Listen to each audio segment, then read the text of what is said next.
De que le hubieran echado algo al chontaduro.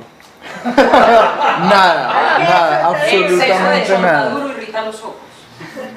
Todos los amigos de uno Maretique, la vecina. Pues tenían vecina y el Maretique. Ahí está. Yo lo cambié por chontaduro. Vamos a invitar a nuestro Señor, al Padre. A él le encanta estar con nosotros en todo lo que hacemos. A veces se nos olvida eso. Hablaremos el 21 de octubre. Es octubre, ¿cierto? Sí, El 20. 20 y 21. Seminario. Vamos a hablar un poco de eso. Así que no adelanto mucho. No adelante mucho, ¿De Pablo. qué? No, Van a hacer un retiro. Sí, 20 y 21 estás cordialmente Yo soy invitada. la que inscribo manufactura. Si quieren, te digo. Vale 170 meses. De sábado a domingo. Bueno. Amanecida. Valor es el costo de las 3 comidas y el alojamiento. Sí, yo. ¿Y de dónde? No el centro. ¿Dónde?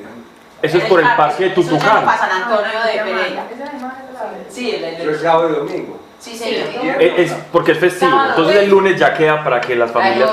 Pero domingo hasta mediodía, así Sí, que claro. ya pueden salir y tener el fin de semana en familia. Sí. ¿Cómo así ese fin de semana es festivo? No. Entonces nos quedamos por allá comiendo cositas. Sí, porque siempre lo hacemos en un festivo para que las personas no pierdan su vida familiar o los que van a misa puedan ir a misa y Y así. igual uno queda súper cansado también, entonces es como el lunes para descansar. Súper bien. Pero es un Exacto. cansancio rico, pues. No, pues el más delicioso del mundo. Entonces no les adelantamos mucho, pero están invitados. No sé si ya enviaron la invitación por... No, todavía no la han formalizado porque acuérdense que el título tiene indistintos. No, ya está todo listo. Pero a mí no me han dicho y no hemos visto. No, espere que No salga se la ha hecho super bulla. publicidad. Ok. Bueno, entonces les decía, Dios está feliz con nosotros en todo lo que hacemos y Él quiere que lo hagamos partícipe todo el tiempo en nuestras actividades. Es algo que está en el corazón de Dios. Siempre estamos esperando cosas de Dios, esperando cosas, pero ¿y a Él qué? Padre, te damos gracias por tu amor, porque sé que disfrutas con cada uno de nosotros de manera especial, única e individual. Tú eres capaz de hablar en todos los idiomas respecto, Señor, a cada corazón. Un alma, un idioma diferente, Señor. Y tú lo puedes hacer y te encanta. Y es ahí, Señor, donde vemos tu grandeza y la especialidad que tienes con cada uno de nosotros. Padre, te amamos, eres bienvenido acá. Vamos a hablar de la revelación. No queremos decir cosas que no estén de acuerdo a ella, sino edificarnos por tu palabra y entendiendo el testimonio de los antiguos, edificar nuestro presente, Señor. Ese es nuestro objetivo acá, el edificarnos mutuamente en la fe que compartimos y la única y misma revelación, Señor, para todos, que es tu palabra, y que tu palabra, Dios, sea la que hable por sí sola, Señor, en el nombre de Jesucristo de Nazaret. Amén. Bueno, íbamos en el capítulo 7, ¿verdad? 7 para 13. 7:13. Ajá. Ok, o sea que ya vamos, mejor dicho, el 8. Ah, no, sí, 14. Terminamos en el 13 y vamos a verso 14, sí. Estamos hablando sobre cómo va a ser, o el profeta Ezequiel está narrando de una manera profética llena de figuras, utilizando figuras muy fuertes, muy bruscas para la mentalidad de la época sobre cómo iba a ser un asedio. Entonces yo les decía la charla pasada que prácticamente esto es como una traducción. Dios le está narrando a Ezequiel o le está traduciendo hechos del futuro y va a exponer en los capítulos que siguen por qué o cuál es la razón de ser de que el Dios omnipotente, el vigía, el guardián de Israel, va a terminar, digámoslo así, esa relación por adulterio, porque el pueblo de Israel ha cometido adulterio con su Dios, se ha ido en pos de otras deidades. E incluso Dios, que no necesita darnos explicaciones cuando hace algo, va a darle razón a aquellos ancianos y a aquellos sabios que estaban con Ezequiel del por qué el pueblo ha caído en tanta desgracia. Sigue, verso 14, sigue el profeta ilustrando cómo va a ser ese asedio. Tocan las trompetas, todo está presto. Las trompetas, verso 14, las trompetas, ¿cuándo las tocan? Cuando ha de prepararse una línea del ejército, bien sea para que los primeros que salen en la corte militar salgan con sus armas desenvainadas, bien sea para resguardarse, para correr o para atacar. La trompeta era un símbolo de comunicación militar. Entonces por eso el profeta dice esto: tocan las trompetas, todo está presto, es decir, todo está listo para la batalla, pero nadie va al combate. Es decir, se tocará la trompeta, los comandantes, los generales de Israel, de Jerusalén, y nadie va a ir a combatir a los babilonios que los van a conquistar y que van a destruir la ciudad amurallada. Porque se desencadena mi ira sobre su muchedumbre. ¿Y qué es la ira de Dios?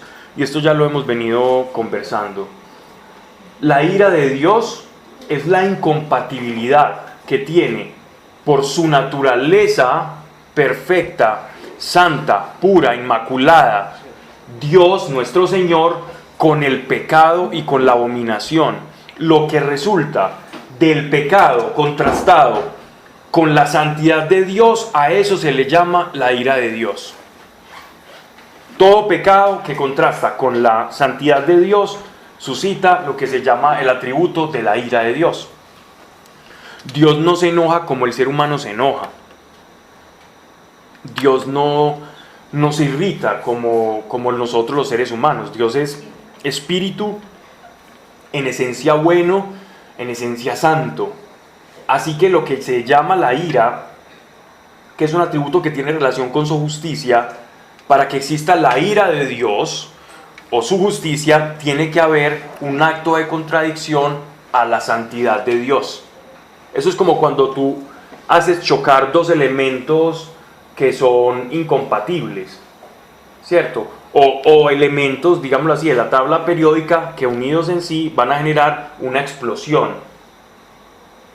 O visto de otra manera, cuando tú intentas tomar un polo negativo y un polo positivo en un imán, y esa fuerza electromagnética que se produce allí es algo así como podríamos llamar el pecado versus la santidad de Dios. A esa fuerza, a esa manifestación de Dios se le llama su ira, que en torno a una personalidad es la mejor manera para uno entenderlo. Entonces dice: fuera la espada, dentro la peste, el hambre. Quien está en el campo morirá a la espada. Quien esté en el campo morirá a la espada. Quien esté dentro de la ciudad será devorado por el hambre y por la peste. Quien de ellos escape huirá a los montes, y gemirán todos como gime la paloma, cada uno por su propia iniquidad. Cada uno por su propia iniquidad. Todas las manos están debilitadas y todas las rodillas flaquean. Cíñese de saco y cúbranse de terror. En todos los rostros se ve la confusión y todas las cabezas están rapadas. Esto es nada más y nada menos que la descripción de una ciudad completamente asediada y todos sus habitantes completamente encarcelados dentro de su propia ciudad, amurallados y acuartelados en estado de completa desesperación. Anteriormente nos había hablado incluso de las personas comiéndose entre sí para poder sobrevivir, los que sobrevivan a la peste. ¿Qué significa la cabeza rapada? La cabeza rapada es una señal de arrepentimiento, pero ya es demasiado tarde. Lo mismo que las túnicas rasgadas es una señal de reprobación a una herejía. Por ejemplo, si alguien niega una verdad de la palabra de Dios, los rabinos solían rasgarse las vestiduras como señal de lo que usted está diciendo es completamente ofensivo a Dios y a la ley. La cabeza rapada también es señal de luto y de arrepentimiento, de llorar, ya lo último que podían hacer. Tiran en las calles su plata y su oro se les torna en estiércol. No lo salvará ni su plata ni su oro el día de la ira de Dios.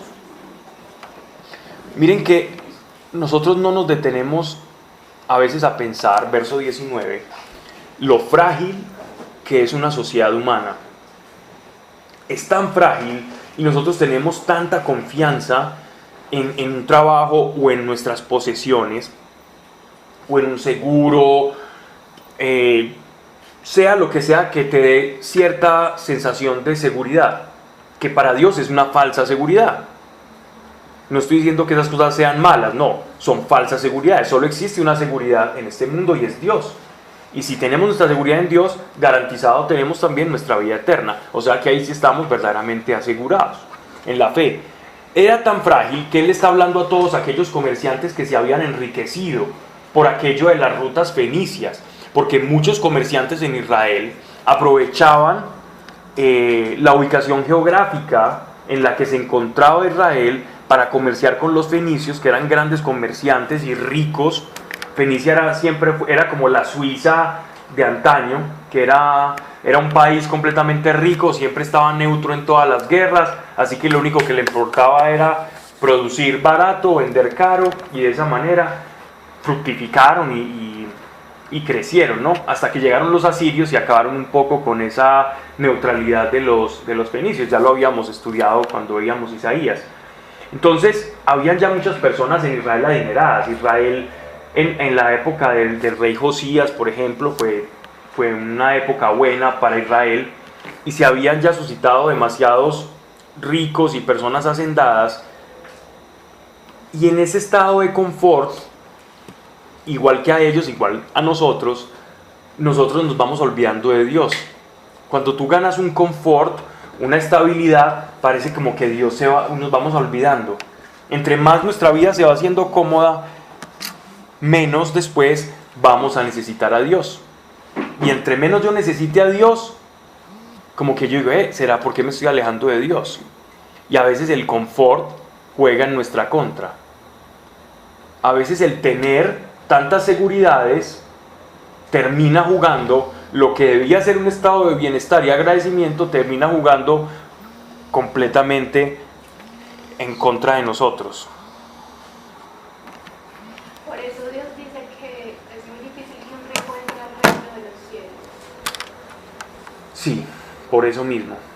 No por su riqueza, sino por donde está su corazón. Porque su corazón solo ha gozado de esa seguridad. Precisamente es por eso. Y por eso, Pablo, a veces uno ve que tantas, o sea, hay personas que llegan tan necesitadas en tantos ¿Me pueden aspectos. disculpar un momentito? ¿Aló? ¿Aló? ¿Aló? No era importante. Bueno, disculpen que haya interrumpido, pero es que me llamaron tan insistentemente que pensé que era un caso como de urgencia, pero no. Bien, decías. Que hay personas que se acercan y con mucho que trabajar, y finalmente cuando Dios empieza a resolver y todo está resuelto, ya se alejan. Pues eso da como Sí, mucha súper, rabia. sí. Y ocurre más frecuente de lo que uno se imagina. De hecho, nos ocurre todo el tiempo. Pablo, pero Sí, entonces yo súper. pensaba una cosa.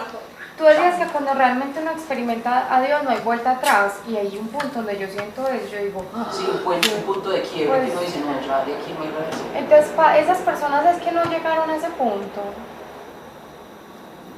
Muchos es que no llegaron a ese punto, pero muchos pueden llegar a ese punto y aún así por la comodidad alejarse, pero de repente se acuerdan de aquel estado y dicen, pero yo en qué momento me perdí, y es muy normal que el confort nos aleje de Dios, es muy normal, por nuestro corazón, porque nuestro corazón tiene una inclinación hacia la independencia, terrible. Si ustedes ven un niño cuando tiene 3 o 4 años, a los 2 años le haces todo. A los 3 años ya, si usted le quiere hacer algo, hay cosas que lo ofenden. Claro. A los niños, no, yo lo quiero hacer solo. Ajá. Y esa sigue siendo la tendencia, no solamente en el niño, sino espiritualmente hablando también. Queremos la independencia. Y al principio, cuando nos sentimos inseguros de algo, oramos. Cuando ya eso lo tenemos como, no, yo ya puedo lidiar con eso, no oramos y no buscamos a Dios. Y a veces Dios, en los corazones, cuando todavía son muy autosuficientes o muy independientes, Dios comienza en su amor y en su pedagogía espiritual a hacernos dependientes de Él. Y eso es duro para el corazón, eso golpea el corazón. Cuando estoy adquiriendo dependencia de Dios, depender de Él y no de mis propias fuerzas, de mi capacidad, eso duele a la carne. Hasta que cuando tú cedes a la dependencia completa de Dios, a la providencia, es decir, a ser un verdadero pobre de espíritu, ahí sí vas a entender lo que es ser bienaventurado. Bienaventurados los pobres de espíritu. No dice Jesús, bienaventurados aquellos que dependen de sí mismos. Porque bien sabemos que pobre de espíritu es aquel que se abandona a la providencia. Y es pobre porque reconoce su miseria, pero es rico porque reconoce la providencia de Dios. Ese es el verdadero pobre de espíritu. Bienaventurados los pobres de espíritu. En mi miseria te necesito. Y la primera miseria que uno debe reconocer es la miseria espiritual. Señor, yo tengo una inclinación a alejarme de ti todo el tiempo. Reconozca esa inclinación. No se escandalice de ella, no se sienta culpable de ella. Pero no por no sentirse culpable y no escandalizarse, quiere decir que no vamos a luchar contra ella. Y esa tendencia rebelde siempre vamos a tener que luchar, siempre. Hay cosas por las que uno oraba antes que ya no ora ahora, porque uno se siente como seguro en ese terreno. Más vale siempre estar como pobre de espíritu. Pero pobre de espíritu no es apocado, no es un sentimiento de bajeza o de apocamiento, no. Es un sentimiento de verdad y saber que yo dependo y necesito a Dios. Y el Espíritu Santo se va a encargar de darnos testimonio a cada uno de nosotros de esa necesidad que tenemos de Dios. ¿No les ha ocurrido alguna vez que de pronto están haciendo cualquier cosa, en un acto de la cotidianidad más obtrusa, y de repente sienten una necesidad de Dios? O de dónde está mi papá, o dónde está el Señor, te necesito, como quiero que estuvieras acá. O esa sensación de necesidad de Él. El apoyo de Todo el tiempo el Espíritu Santo va a suscitar eso en nosotros, porque Él nos va a mostrar la verdad de nuestra alma. Y la verdad principal de nuestra alma es que lo necesitamos a Él. Que lo necesitamos.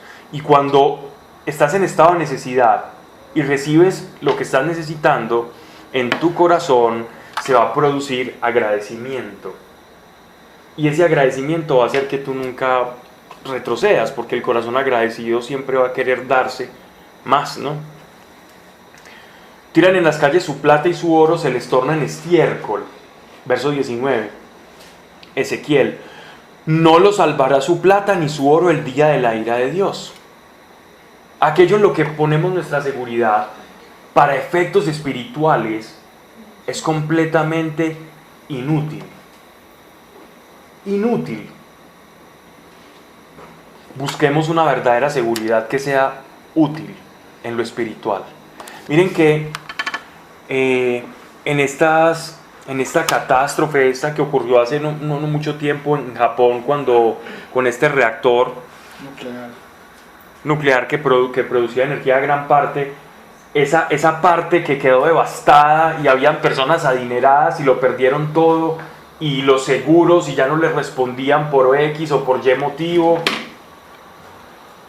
¿En qué terminó todo eso? ¿En dónde estaba la seguridad? Ocurre algo aquí en la ciudad, hay un caos político, una cosa económica, y ¿dónde estaba tu seguridad? Ahí va a depender tu sufrimiento. Pero se puede ser próspero con Dios. Sí, claro, es que no estamos hablando en contra de la prosperidad, sino en contra de la falsa seguridad. Si tu seguridad está en Dios, Él te hará reverdecer en otros pastos, en otras tierras, si es su voluntad. Pero entonces, que nuestra seguridad sea Él y su corazón. Eso es lo que Él está buscando primero. Cuando la prosperidad viene de Dios, o para yo encontrar prosperidad en Dios, primero tengo que aprender a ser pobre de espíritu. No hay prosperidad en Dios, escúchese bien, en Dios, o sea, que provenga directamente de la gracia de Dios. Que Dios bendiga tu camino y prospere tu camino, sino antes hay en el corazón un reconocimiento de qué es lo verdaderamente valioso. Porque de lo contrario, si Dios me bendice sin yo reconocer qué es lo realmente valioso, voy a terminar yo siendo como aquellos niños malagradecidos y que no le encuentran el valor verdadero a las cosas, ¿cierto? O a depender de lo que Él me dé y no a depender de quién es Él, ¿no? Y a desconocerlo. Dice: no saciarán su hambre y no llenarán sus vientres con ellos, pues los fueron incentivo para el pecado. Es decir, el propio dinero que supuestamente era su seguridad, el oro y la plata, terminó siendo su propia perdición. Porque en el día verdaderamente de la prueba, aquello por lo que se esforzaron toda su vida no les va a servir ni como estiércol. ¿De qué te sirve tener una cuenta bancaria cuando tu ciudad está en la miseria? O un terremoto, o una catástrofe, no te va a servir absolutamente nada. De hecho, te van a responder menos las entidades y todo eso, porque el dinero es ficticio, ¿no? Estaban muy orgullosos de sus brillantes joyas y con ellas fabricaron sus abominables simulacros, sus ídolos. Por eso se los convertirá en estiércol. Y los daré al saqueo de manos extranjeras y en botín a los impíos de la tierra, para que lo contaminen. Apartará de ellos mi rostro y será profanado mi tesoro. Entrarán en él los invasores y lo profanarán.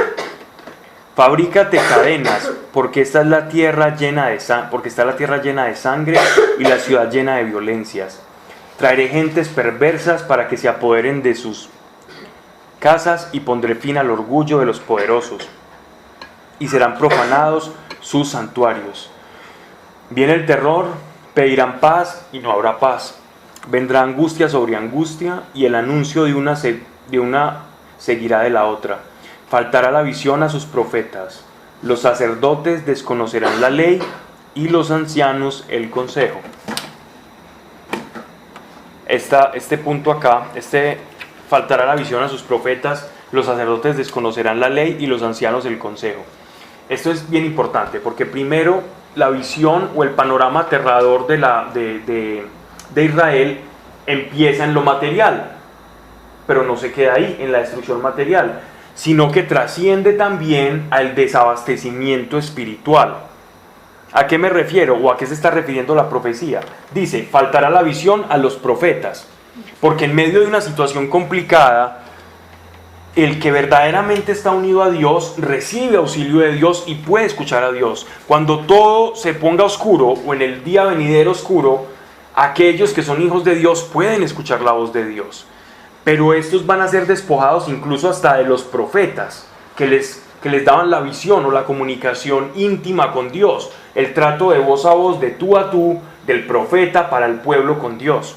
Y no solo eso, sino que también les iban a quitar los sacerdotes, es decir, el perdón de pecados, porque ya no iban a tener a los levitas. Y no solamente con eso, sino que también les va a quitar, desconocerán la ley porque no hay sacerdotes, es decir, no hay quien practique la ley ni quien la enseñe. Y los ancianos el consejo. Miren, esto nos habla a nosotros muy interesantemente, o podemos extraer de aquí cómo funcionaban las autoridades o cómo eran reconocidas las autoridades religiosas en la teocracia de Israel. Y es que miren, dice, primero están los profetas. Como autoridad, primero está un profeta. Vámonos a la carta del apóstol Pablo, a la primera carta a los Corintios, cuando él habla de la constitución apostólica o cómo están distribuidos los ministerios o los servicios dentro de la iglesia. Y es que el apóstol Pablo en 1 Corintios dice, y a unos constituyó primero, ¿qué? Apóstoles. Luego a otros, ¿qué? Profetas. Luego a otros, ¿qué? Maestros. No, porque como el sacerdocio ya estaba abolido en la iglesia, entonces él dice, primero los constituyó apóstoles, luego profetas, luego maestros, luego los que hacen milagros, luego los que hacen sanidades, los que hablan en otras lenguas, y ya comienza entonces como a hablar de la autoridad de la revelación, o de dónde viene la revelación más fresca, ¿cierto? Y el profeta, ¿por qué está aquí en primer lugar? El profeta está en primer lugar porque habla directamente con Dios, bien sea para exhortar, para amonestar y para edificar. Pero ese era el papel del profeta. Entonces aún van a perder en Jerusalén de la profecía. ¿Y saben qué pasó? Porque al pueblo de Israel, el pueblo de Israel no siempre contó con profetas. Nosotros leemos durante toda la historia de Israel que hay profetas, pero hay lapsos de tiempo en los que Israel no gozó de la profecía, de la palabra de Dios. Y vemos, por ejemplo, donde la época en la que se escribieron, sobre todo en el cautiverio de Babilonia, después del cautiverio de Babilonia, en la reconstrucción del templo, faltaron profetas. Y ahí dicen que incluso hubo un silencio de casi 300 años de Dios a los judíos. Y fue en ese tránsito, en ese silencio de Dios, donde, Dios no le suscitó profetas, sino hasta que llegó Juan Bautista, pero le suscitó, todavía tenían sacerdotes. Y no solamente sacerdotes, sino que también tenían los ancianos o los maestros de la ley. El libro de Proverbios es una manera en que, careciendo de la profecía que los direccionaba, surgen todos estos consejos de los sabios, eruditos, que reflexionaban en las escrituras, y de ahí salen los famosos proverbios que nosotros también estamos leyendo y estamos estudiando. Nacen de ese periodo en el que la voz profética no se escuchaba en Israel. De ahí nacen lo que conocemos como los libros sapienciales, precisamente de ese periodo, digámoslo así, de silencio profético de Dios. Pablo, perdón, en esta época ya no hay profeta. Sí. No se habla de profeta, sino ¿De dónde profecía? ¿Dónde profecía? ¿de dónde es profecía? ¿Puede haber con don de profecía? ¿O puede haber profetas? Sí. No a la misma forma del Antiguo Testamento, pero en el Nuevo Testamento sí hay profetas. De hecho, hay un famoso profeta cuando leemos Hechos de los Apóstoles que se llama Ágabo. Ágabo era un hombre del que solo conocemos por referencia que está en Hechos de los Apóstoles. Pero en Hechos de los Apóstoles Lucas habla de que era un reconocido profeta, que incluso cuando Pablo llega donde está Ágabo y él se sienta, me refiero al apóstol Pablo, él deja su cinturón y después se va a dormir. Y Ágabo toma ese cinturón que había dejado el apóstol Pablo ahí y dice: el hombre del que es poseedor de este cinturón le van a pasar estas y estas cosas, y mucho ha de sufrir por esto y por esto. Tanto así que los que estaban ahí rodeando a Pablo en ese momento le dicen a Pablo: mire lo que dijo Ágabo, el profeta. Dijo que usted, que es el dueño de eso, le va a ocurrir esto. Y Pablo dice que él no les hace caso y dice: no, yo ya sé lo que tengo que ir. Y sale, aún a pesar de lo que sabía que le iba a esperar camino a Roma por la predicación a los gentiles. También se habla de otras mujeres profetas o que profetizaban, que tenían el don de profecía. Entonces hay una diferencia entre tener el don de profecía como un carisma especial del Espíritu Santo, y la otra es que la profecía esté constantemente caminando contigo o esté dentro de ti todo el tiempo. Esa es la diferencia entre el don de profecía y alguien que se pueda llamar profeta. Sí los hay, no son muchos, pero sí los hay actualmente. Pablo, y Sí. no habían profetas porque la ira de Dios, se desató la ira de Dios, entonces no hay profetas.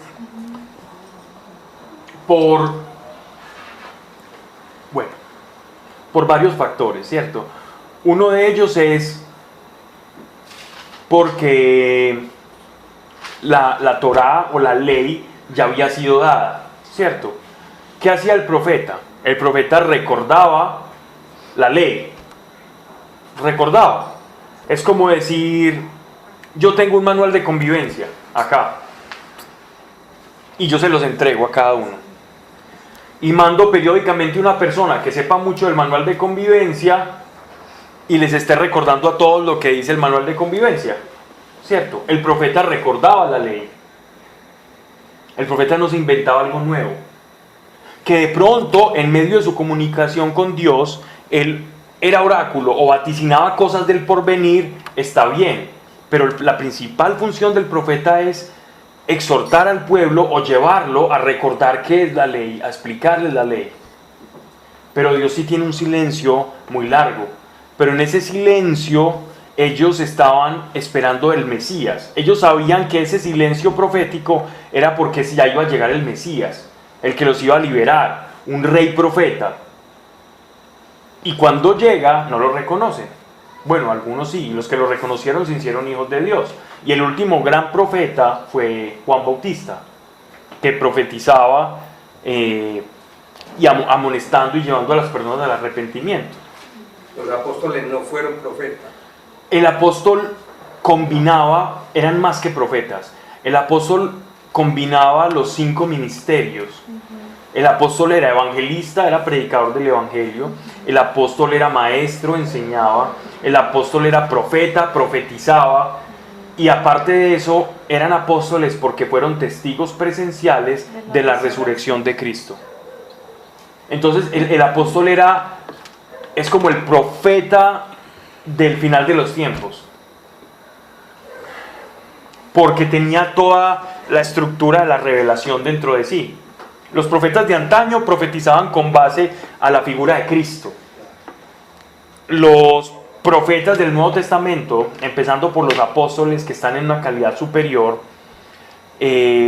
no solamente profetizaban en base a la figura de Cristo, sino que eran testigos de la resurrección de Cristo, de la promesa que estaban predicando. Entonces eso los hacía un poco diferentes. Por eso él empieza diciendo, y los constituyó primeramente a unos apóstoles y a otros profetas, como hablando en un segundo rango de autoridad, no de importancia, de autoridad. De autoridad para decir, esto es de Cristo o esto no es de Cristo. Después de los profetas maestros, después de los maestros, bueno, ya habla de los que hacen milagros, de los que hacen sanidades y eso. Pablo, pero yo creo que eso que estamos acá hablando en Ezequiel, eso ya pasó, o sea, eso era para esa época. Sí, claro, eso ya pasó. O sea, que esta parte... Pero nos sigue dando un consejo apostólico, es decir, un consejo bíblico. ¿Cuál consejo bíblico? Seguimos poniendo nuestra esperanza en cosas que no son Dios, Claro. todo el tiempo. Ah, no, total, sino que cuando él, por ejemplo, decía que los ancianos ya no daban consejo, eso fue para esa época. Sí, claro, fue precisamente para esa época que duró 40 años, ¿cierto? Casi unos 70 años, perdón, No, eso. de cautiverio. Eso era específicamente para ellos. Recuerden que estamos hablando en torno a una ciudad que va a ser destruida. Verso 27. El rey se enlutará y los príncipes estarán desolados y temblarán las manos de toda la tierra. Yo los trataré según sus caminos, y los juzgaré según su merecido, y sabrán que yo soy Dios. Y es que cuando el pueblo elige el pacto, la ley es un pacto, la ley de Moisés, la circuncisión del Antiguo Testamento es un pacto por el cual yo me comprometo delante de Dios, que se ha revelado al mundo, a cumplir con mi familia, y tengo una señal en la carne que se llama la circuncisión. Estamos hablando del pueblo judío. Esto sirve como señal para que mi descendencia, en mi simiente, nosotros vamos a cumplir ese pacto con Dios. Pero ese pacto es un pacto tiene una condición. Es un pacto condicional, eso no es un pacto incondicional. ¿Cuál es la condición? Y tú cumplirás estas leyes. Cuando yo no cumplo las leyes, yo ya no estoy viviendo por la ley, sino que yo ya estoy viviendo por mis propias obras.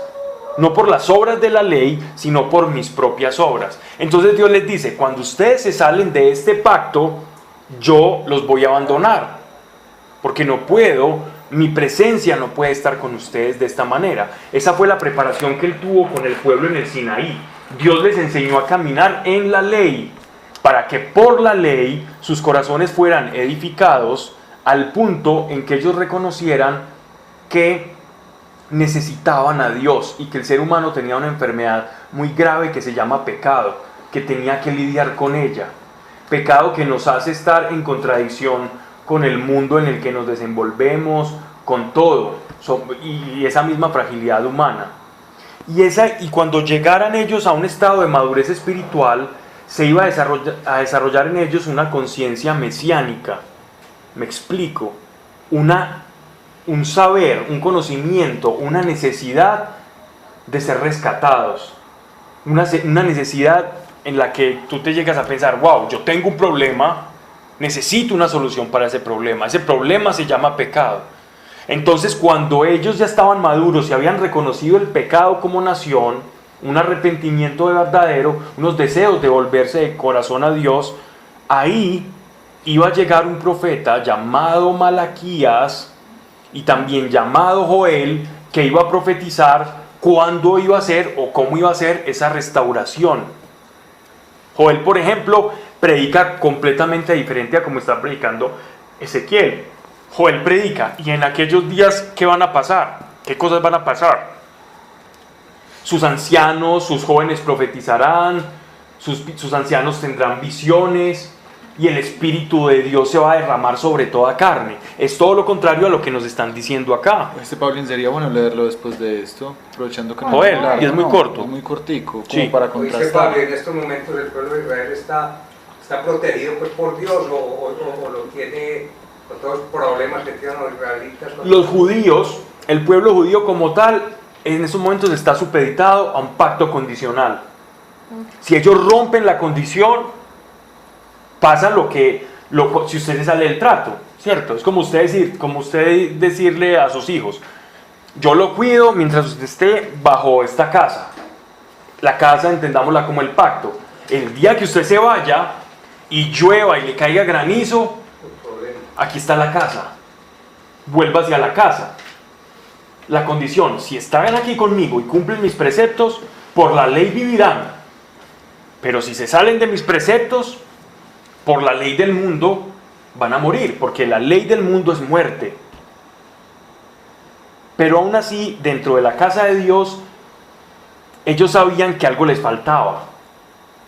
Y ahí es donde ellos estaban esperando al Mesías prometido, que Malaquías profetiza y que profetiza también Joel e Isaías.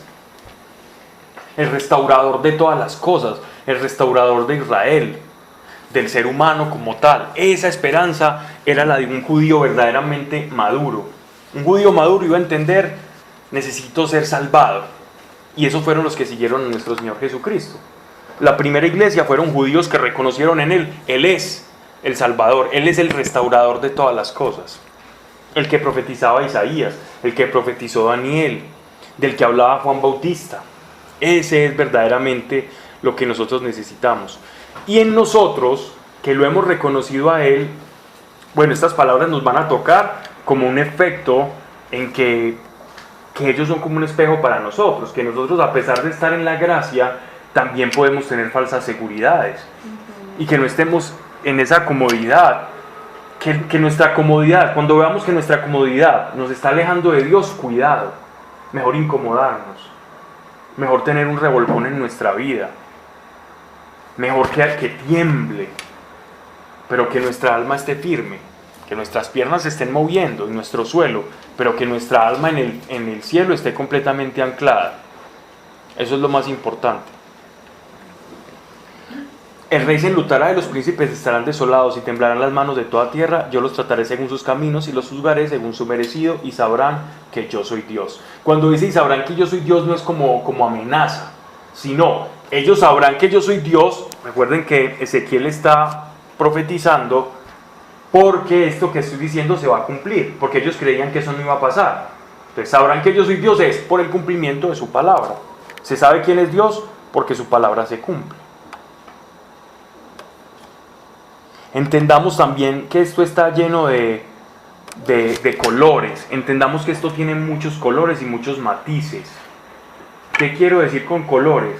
Que si a nosotros nos ponen un film, una película, un video de la destrucción de Jerusalén, nosotros la podemos narrar de una forma u otra. Dios la está narrando a Ezequiel o le está hablando para que la narre de esta manera. Pero de fáctico, ¿qué pasó? En el hecho tal, sin usar adjetivos ni nada, fue una incursión completamente de Babilonia que acabaron absolutamente con todo y que fue terrible. Dios describe eso terrible de esta forma, para que Ezequiel le comunique al pueblo, de una forma moral. Vamos entonces a este capítulo 8, versículo 1. Hasta aquí ha pasado un año. Desde el capítulo 1 hasta el capítulo 8 ha pasado un año, ha transcurrido un año en el que Ezequiel está junto a Babilonia en un lugar ahí de paso en el exilio, junto a unos ancianos y junto a unos personajes capturados de los judíos que seguramente están haciendo trabajos y pasando algunas penurias allá en Babilonia, mientras que sus otros coterráneos están en Israel, todavía en la ciudad amurallada, todavía están en Jerusalén y haciendo cosas y creyendo que Dios los va a salvar. Ya desde la primera profecía hasta esta que vamos a hablar ha transcurrido un año exacto, ya. El año sexto, el día 5 del sexto mes, es decir, un año más de cómo empieza el libro de Ezequiel, me hallaba yo en mi casa, estamos hablando del año 592, y estaban delante de mí los ancianos de Judá. Cuando él dice estaba yo en mi casa y delante de mí los ancianos de Judá, es que ya Ezequiel había cobrado importancia, había cobrado relevancia dentro de esos exiliados en Babilonia, por todas esas acciones que él había tenido extrañas, como tenderse en un ladrillo, en un adobe, y dibujar todo un plano de la Jerusalén antigua, pronosticando cómo iba a ser y profetizando de una manera curiosa su destrucción. Ya él había llamado la atención. Ya este profeta ya no era alguien desconocido, ya la gente lo iba tomando en serio. Entonces, perdón, cuando hablan de destrucción del templo o de Jerusalén, son dos cosas distintas. La capital y el templo. Son dos cosas distintas. Como decir, Bogotá y el Palacio de Nariño. Y han destruido 2 veces el templo de Jerusalén. Ajá. Es verdad. ¿Y cómo le llegaba esa información? El profeta estaba exiliado, como tú nos dices. ¿Cómo le llegaba esa información? Porque era una parábola en acción que nos Visiones. ha explicado. Pero ¿cómo le llegaba esa información a los que estaban allá en Jerusalén, aparentemente en la seguridad? Porque el mensaje era para ellos. El mensaje lo tenían los exiliados, no los de Jerusalén. Este mensaje era para los exiliados, no para los de Jerusalén. Los de Jerusalén estaban tranquilos en medio de su idolatría. Ya vamos a ver qué estaban haciendo. Esto nos lo va a responder Ezequiel. Lo que tú estás preguntando, Ezequiel en sus visiones, Dios les va a mostrar qué es lo que está pasando en el mismo instante que él está haciendo esto durante ese año, qué era lo que estaba pasando en Israel, en simultáneo, en microondas. Pero entonces ellos si no estaban recibiendo si no tenían acceso al mensaje, de alguna manera no se les estaba negando la posibilidad de arrepentirse. Es que ya era tan tarde que ya no había nada que hacer. No, ya se les había anunciado durante mucho tiempo, a través de muchos profetas. El único rey que atendió por un periodo de tiempo las amonestaciones proféticas fue un rey llamado Josías. Josías hizo una reforma religiosa en la que sacó todos los ídolos y todos los cultos excéntricos e idolátricos y de prostituciones sagradas dentro de Israel, y purgó la fe en Israel y unificó otra vez al pueblo en torno a la adoración de un único Dios. Ese fue Josías, pero fue el único. De resto todos se pervirtieron. Ah, sí, pero toda la información ya la tenían, o sea, ellos ya sabían, no creían. Ya había venido muchas veces el que explica el manual de convivencia. ¿No te acuerdas cuando tú estuviste cuando lo vimos Isaías? No. Ya se notó. Pero se puede atrasar de un año. Sí, mañana empiezo. Más. Dios ya les había dicho tanto, entonces ya les está hablando a los exiliados que todavía guardaban esperanza, les está predicando es a ellos. ¿Y ellos había lecturas ahí? Sí, claro. De ellos van a ser, de los hijos de estos exiliados, ¿quién va a llegar acá? ¿Quién llegó acá como estos exiliados? Daniel. Daniel llegó como un pequeño acá. Aquí está Daniel. Daniel es contemporáneo en cierta parte de su vida a Jeremías, a Ezequiel. Y Ezequiel, una porción, algunos dicen, si nos vamos a entrar como en detalle, casi que colinda con Jeremías. Qué convito. Entonces eran profetas todo el tiempo, si por el norte, por el sur, a veces habían 2 profetas en el norte, 3 en el sur, profetizando al mismo tiempo y diciéndoles y amonestándole al pueblo que se arrepintiera. Pero llega un punto en que ya viene, es como si viene un ferrocarril y estás parado en el ferrocarril. Va a venir el ferrocarril si no te mueves de ahí. Va a venir el ferrocarril si no te mueves de ahí. No, siguen ahí entretenidos. Ya se fueron, salieron unos y... Entonces lo que hizo Josías no sirvió. No, porque el rey que lo sucedió volvió y cayó en la idolatría. Como que extendió el tiempo de gracia tal vez, para que no y llegara prosperó. la calamidad en ese momento. O sea, eso atrasó lo que tenía que pasar. Ese es el precio de la libertad. Que una generación, puede haber una generación buena como la que sigue no tanto. Y Josías no se salvó. Sí, claro, pues dentro, él no sufrió esto que sufrieron estos reyes, obviamente. Dice, el año sexto, y estaban delante de mí los ancianos de Judá, gozaba de reconocimiento, y allí se posó sobre mí la mano del Señor. En sus Biblias, en las que por ejemplo tienen una Biblia de Jerusalén, una nácar con lungas, dice el Señor, Yahvé. Reina Valera dice Jehová, el Señor. O Jehová. La mano del Señor, Yahvé. Sí. Los que tienen una Reina Valera dirán Jehová, los que tienen una nueva versión internacional, el tuyo dice el Señor Yahvé. Señor Yahvé. Es de Jerusalén. ¿Y por qué? ¿Por qué hacen esta salvedad? Y en muchas que yo omito, muchas veces yo lo omito, porque son textos en los que está implícito ahí el nombre o el tetragramatón, está las 4 letras sagradas, está el nombre de Dios, la mano de Dios, como para referirse, fue Dios mismo, Dios Padre, el Dios Creador, el que nos tocó. Otras traducciones dirán Adonai, ¿ya? El Señor Dios. ¿Oíste, Pablo? Adonai, Yahvé, Jehová, Dios. Es lo mismo. Es lo mismo y no. Es lo mismo y no. Es decir, se refieren todos a lo mismo, pero no todos, digámoslo así, significan lo mismo. Jehová no es como el trino. Jehová es una adaptación del nombre Señor en hebreo, que es Adonai, a las 4 letras consonantes que se conocen como el tetragrama, o 4 letras. Son las 4 consonantes que componen el nombre de Dios. 4 consonantes que no en balde están, no de manera gratuita, están en el nombre de Jesús. Entonces Adonai es Dios. Adonai es Señor. Señor. Yahvé es el nombre que Dios le dio a Moisés en la zarza ardiente.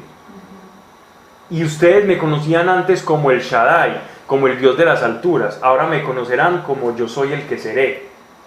Yahweh. Yahweh o Yahvé es yo soy el que soy. Que es Señor y que es Dios, ¿cierto? Entonces, por decir, si es lo mismo, todos apuntan a Dios, pero no todos a los mismos atributos. Por ejemplo, Adonai es una manera respetuosa de llamarle a Dios Señor, porque para ellos pronunciar el nombre de Dios es pecado. No pronunciarás el nombre de Dios en vano. Entonces, para ellos eso era pecado. Y decirle Padre también es pecado. Era pecado para ellos. Entonces le decían Señor, porque en realidad la relación que el pueblo judío tenía con su Dios era de amo y Señor. Era una relación diferente. La relación de nosotros es de padre a hijo. Por Jesucristo. Exactamente. Entonces para nosotros no es herético. Pero el nombre como tal, preciso y perfecto, se perdió en el tiempo después del cautiverio de Babilonia. Porque tanto era el respeto de los copistas de las escrituras para con el nombre de Dios, que omitieron la palabra Yahweh, como creemos que se decía, y empezaron a decir Adonai o Señor. Entonces cuando tú ves, por ejemplo, textos que dicen Jehová, simplemente están utilizando las 4 consonantes y le están poniendo o adaptando el nombre Adonai, las vocales de Adonai. Por eso dice Jehová, por las vocales de Adonai. Eso es todo. Bueno, aunque eso es mucho más profundo, pero podríamos hablar un poco de eso. Manuel, el que vos... ¿Qué pasó? Que hay una canción de Y Adonai. ¿Por qué te casaste, Adonai? Manuel, el que vos decías es más bien Elohim. Elohim. El que dicen pues algunos que apunta como la Trinidad. Pero ese texto, Elohim, usted nunca lo va a encontrar en los profetas. Usted nunca va a encontrar, eso Génesis, se encuentra solo en por ejemplo. Génesis. ¿Ah? Pablo, tengo una pregunta. ¿Hay Elohim. Es el nombre que se Lo que pasa es que se refiere a la creación. está en plural, entonces de ahí que algunos digan que hace referencia como a la Trinidad pues en un solo nombre. Es que Elohim te traduce literalmente el dioses. Eso traduce Elohim. Ahorita que hablabas que para ellos en esa época hablar de Dios a no usar su santo nombre en vano. Y todavía. Bueno, y todavía, pero eso aplica solo cuando uno dice que no prometa. No, pues, como en Dios, no, como es en jure. todo contexto. Ah, No es solo perjurar, es en todo contexto. El nombre de Dios es sagrado. No, porque usamos un nombre sagrado y lo distorsionamos en cosas que no lo sean, ¿cierto? Pues ahora se hablamos de Dios, ¿sí? Pues uno sí menciona mucho la palabra Dios. Sí. Mucho. Deus, Dios, es lo mismo, pero por eso ellos conservaban el nombre. Porque ese nombre para ellos era tan sagrado que no lo vulgarizan en una conversación ordinaria. Porque es sagrado. Como cuando Moisés se sacó las sandalias, porque pisaban cualquier cantidad de cosas y entró al lugar sagrado. Entonces se despoja. Lo mismo el nombre, usarlo sería como ensuciar su nombre. De hecho, al día de hoy vos lees algún texto hebreo y dice de-os. No ponen pues como el nombre Ahí. completo para no hacer referencia directa. Por al puro nombre de respeto. Dios. Pablo Y así deberíamos ser nosotros con el nombre de Jesús también. A veces, si es el nombre que nos fue dado sobre todo nombre a la creación y nosotros lo usamos de manera muy deportiva. ¿Cuál, Pablo? Perdón. El nombre de Jesús, nuestro Señor o sea, que Jesucristo. como deberíamos Lo utilizamos de manera deportiva. No es como llamarlo, sino utilizarlo de una manera más consciente de qué nombre nos ha sido dado. Y no llevarlo a un plano tan vulgar. O sea que no como hay Cristo de Zaragoza, Dios mío. bendito. Es diferente, no es diferente. Coma pan mejor.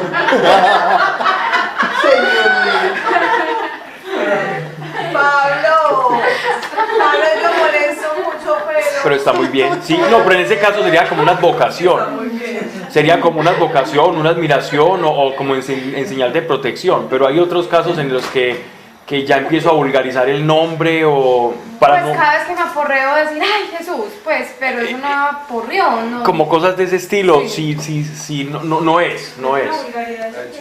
Pablo, a No, mí me es gusta que- mejor decir Jesús, eso es más. Yo digo que yo quiero decir Jesús por todo. ¿Tú dices qué, perdón? Jesús, por ejemplo. Como lo mismo que dijo Sari, pero en lugar de decir el Cristo de Zaragoza, decir Jesús. Como lo que dice María, yo digo, es mejor decir Jesús que cualquier cosa. Entonces, Es decir, mejor Jesús que cualquier cosa. Sí, es una cosa. pues Está no, comparando o sea, con como que cualquier es lo cosa. más importante, entonces ahí digo algo importante en vez de. No. Si tu corazón está sintonizado con eso, está bien. Si no, Pues por ejemplo, yo a Bruno ya le digo Bruno de Jesús. ¿tú qué? A Bruno. Al perro. Bruno de Jesús.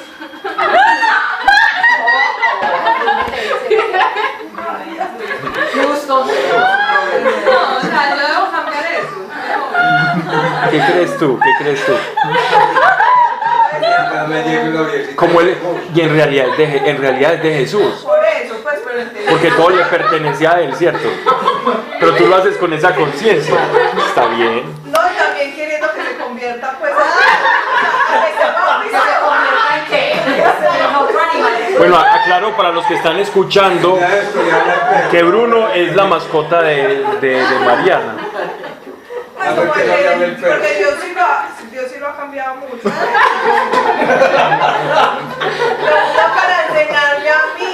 Dios usa todo para enseñarme a mí. Entonces, Va a hablar el perro. o sea, no, él no es tanto Jesús, solo para mí no está hablando, ¿qué?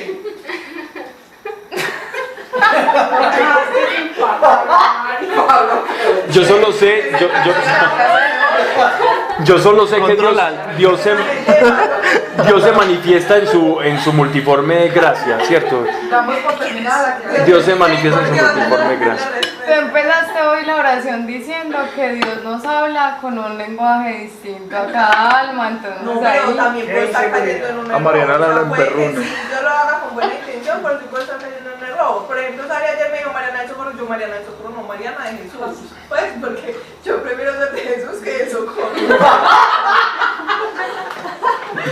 Pablo necesita una semana para ir. Pablo, decirle, Señor, perdona la... Hay un principio. El nombre de Dios es sagrado. El nombre que es dado sobre todo nombre en la creación es el nombre de nuestro Señor. ¿Qué hacemos con ese principio? Cuando tú sabes que algo es sagrado, ¿cómo lo utilizas? ¿Cómo utilizas lo sacro? ¿Cómo utilizas lo que Dios ha purificado, ha bendecido y nos lo ha dejado como piedra angular, brillante y que ilumina a los hombres? ¿Cómo utilizas el nombre que Dios ha puesto sobre todo nombre, al que le huyen los demonios? ¿Cómo lo utilizas? Sabiendo que es sagrado. Solo te doy ese principio. ¿Qué haces tú con ese principio? Es la sabiduría que te da el Espíritu Santo y el conocimiento. Solo sepamos que es un nombre sagrado. Solo eso. Nos basta para saber que estamos haciendo incorrectamente o no con ese nombre sagrado. ¿Cierto? Es como las mujeres cuando están con todos los atavíos de novia. ¿Sabes qué? Los arreglos. El vestido, los arreglos de novia, todo el traje. Vaya que le pisen algo antes de entrar al altar o que la ensucien, a ver cómo se siente, ¿cierto? Y dependiendo pues si es más histérica o no. Entonces, ¿cómo cuida ese traje, esa mujer antes de entrar al altar? Que nosotros revestidos de Cristo, ¿qué hacemos de ese traje y de ese nombre? Yo creo que queremos que ese nombre esté ahí inmáculo, ¿no? Que esté puro. Entonces, ver el nombre de Cristo como ese traje que yo tengo que cuidar. ¿Y qué voy a hacer con él? ¿Voy a ponerle ese traje al hámster? ¿Qué voy a hacer con él? Pues yo voy a ir a sacar la basura con él. Pues. Exactamente. Miremos la dignidad que él tiene, a dónde la vamos a llevar. Reyes, No que no sea una criatura de él, porque al decir Bruno del Señor, Bruno, es verdad, está diciendo una verdad, es de él y toda la creación es de él. Y si vos sos el hijo y es tuyo, a él le va a encantar pasar tiempo con Bruno. También. Pero el principio es que su nombre es sagrado, ¿cierto? Eso es todo. Ya lo que hacemos nosotros está bien. Se respetaban y se les hacía rey, La dignidad. La dignidad del rey. Es como si uno El poder. cayera en fanatismo. ¿Con qué? En Jesús para arriba y para abajo, no. Al contrario, antes todo lo contrario. Antes Como una muletilla. Exacto. Antes termina utilizando el nombre de Dios como una muletilla, y precisamente de eso se querían cuidar los judíos, y por eso encriptaron el nombre de Dios, y solamente unos pocos sabían el verdadero nombre que Dios les reveló en la zarza ardiente. Pero el nombre que Dios les reveló es un nombre donde queda lejos de toda capacidad de delimitación. El nombre que Dios les da, que le revela Dios a Moisés, es un nombre en el que le está diciendo: yo no tengo límites, yo soy el que seré. Eso no tiene límite, uno no puede dibujar yo soy el que seré, voy a hacer una caricatura de yo soy el que seré. Toca hacer un jeroglífico complejísimo para intentar ilustrar eso. Dice Pablo, esa palabra de yo soy el que soy, ¿tú entiendes lo que es una cierto? Yo soy el que soy. Es demasiado profundo, y está diciendo que Él es el ser del cual todos los seres se desprenden y tienen su subsistencia en Él. Él es el ser consistente, Él tiene consistencia. Es decir, Él no depende de nada ni de nadie, Él depende solo de sí mismo y no puede ser abarcado por nada. Entonces, el solo hecho de darle un nombre a Dios es delimitarlo, porque es que el nombre delimita. El nombre pone un límite y Dios no tiene límites. Entonces, por eso Él se revela a sí mismo como yo soy el que soy. El ser en esencia. ¿Qué nombre yo puedo nombrarle a Él? El innombrable. Entonces, mejor decirle a Él el innombrable, porque es más nombre de Dios el innombrable que Señor o que Dios. Ay, no, eso suena muy feo. ¿Sabe cómo le dicen los judíos a Dios? Le dicen Hashem. Y Hashem significa literalmente el nombre. Ellos se relacionan con Dios diciéndole el nombre. Hola el nombre. Pero me parece mejor que el innombrable. El innombrable. Es como en la grandeza. Porque no se puede abarcar. Cuando yo doy un nombre, ¿qué es un nombre? Un nombre sano, un nombre normal, pues de los que se ponen como con funcionalidad, generalmente tiene una trascendencia o una función. Por ejemplo, tu hija se llama Lucía, significa luz, ¿cierto? Lucía es luz, porque ilumina, porque es la luz, porque le dio alegría, porque alumbra un camino, etcétera, etcétera. Tiene muchos significados. Pero incluso un nombre bonito, que tenga un significado bonito, delimita. El nombre delimita a luz. O sea, si es luz, entonces no es otra cosa. Si Dios tuviese un nombre esencial, que no fuera ese yo soy el que soy, como se dice en Éxodo, entonces Dios se pondría a sí mismo un límite. Y Dios lo que hizo con los judíos es irle quitando capas de sus atributos. Me explico, me estoy perdiendo mucho del texto, pero bueno. Si Dios se ha revelado al pueblo de Israel en diferentes facetas, y cada faceta que Dios revela de sí mismo le otorgaba un nombre diferente según ese atributo bajo el cual se revelaba al pueblo de Israel. Entonces a Dios se le conocía, estamos hablando de antes de Moisés, le llamaban el Shaddai, le llamaban Elohim, le llamaban el Elión, le llamaban también, eso más en Reyes, sí, aquí también antes de eso le llamaban el Shebaot, Adonai también le llamaban, o sea, Señor, el Señor de los ejércitos, el Altísimo, el Dios de las alturas. Por eso Él dice, ustedes me han conocido ¿cómo? Es decir, ustedes han conocido facetas mías, porque me comparan con el Dios de las montañas, porque yo estoy arriba de ustedes, entonces me dicen el Shaddai. Pero yo no soy ese, yo no soy un Dios que está arriba del copo de una montaña. Ni tampoco, aunque soy altísimo, también estoy en todas partes, soy omnipresente, no solamente estoy en una locación. Porque ellos creían que, en el Éxodo, ellos creían que Dios era un Dios local, que Dios era el Dios de la tierra prometida, que era un Dios de un territorio, así como Isis, Osiris y Noté, eran deidades que se conocían en Egipto, pero lejos de ahí ya no tenían poder. O las deidades babilónicas, tenían poder en los babilonios y los acompañaban a las guerras, pero volvían a ser deidades locales.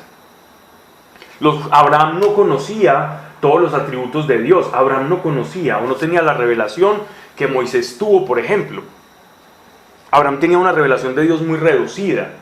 Abraham no lo conoció como yo soy el que soy, lo conocía como el Altísimo.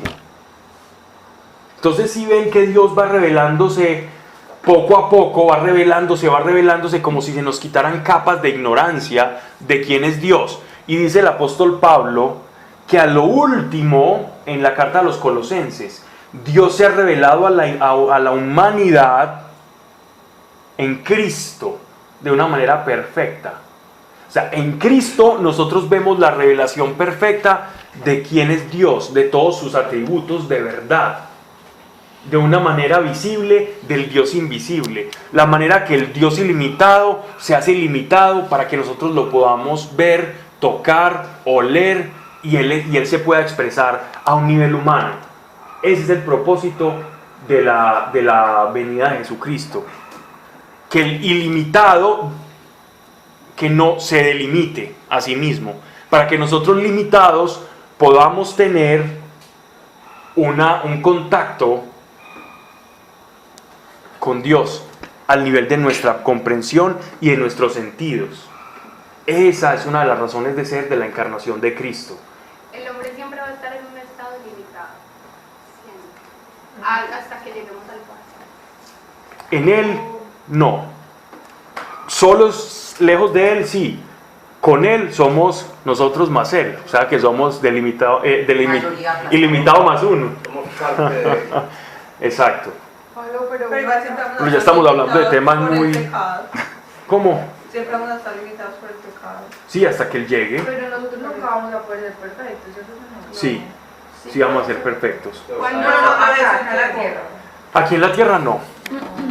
Aquí en la tierra estamos caminando hacia la perfección. Claro. Nos vamos Pero, acercando. pero hasta que no tengamos, hasta que todas las cosas no hayan sido restauradas, no. Es que San Agustín hablaba como de ese estado paradisíaco del hombre no limitado. Se llama el estado beatífico. Pablo, qué demasiado aburrida. Porque es que, o sea, Bueno, no era nuestra intención. Cambien el nombre al perro, cambien el nombre al perro. en la relación con Dios como papá, ¿por qué no puede haber esa? O sea, yo ya a Dios en realidad, y creo que de pronto entonces en eso estoy fallando, yo no, ya no le tengo como esa reverencia, o sea, sigue siendo Dios y todo, pero ya lo tengo como demasiado Más cercano.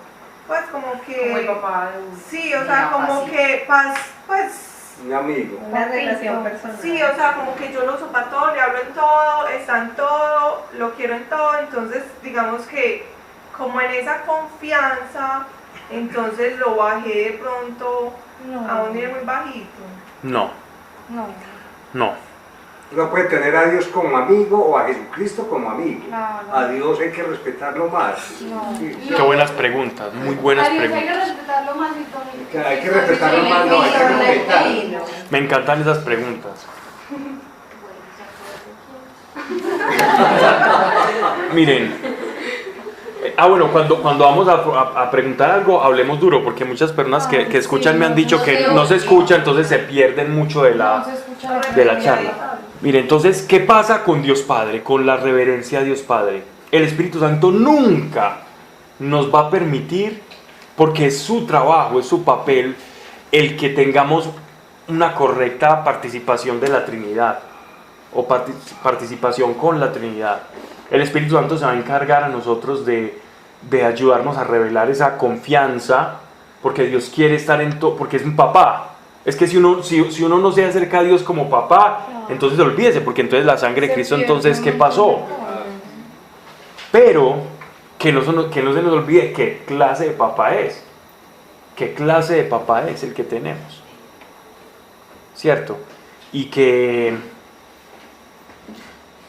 siempre puede haber una relación de confianza absoluta y a la vez de reverencia. Yo no veo por qué no sean compatibles, la reverencia y la confianza. Yo puedo ser absolutamente reverente sin necesidad de usar parafernalias y decir, ay Señor, cuidado, o estar pensando que voy a caminar porque está Dios observándome. No, de eso no se trata. Pero yo no veo incompatible la reverencia y la confianza. Antes las veo supremamente compatibles. A menos que estemos interpretando reverencia como temor. Y reverencia no es temor. Reverencia es ¿y qué calidad de papá tenemos? Es como tratar a tu papá, ¿no? Sí. Que no le falta el respeto, eres reverente con él, pero a la vez tienes confianza. Y no le des toda la confianza del mundo y uno le dice, papi, ayúdame, pero que cuando habla Pero entender que él es un rey, o sea, simplemente no dejar de entender cuál es su esencia. Imagínate en la casa, que tú estás en una casa, en la casa del rey David, y que el rey David es tu papá, que el rey David es el papá de Mariana, ¿cierto?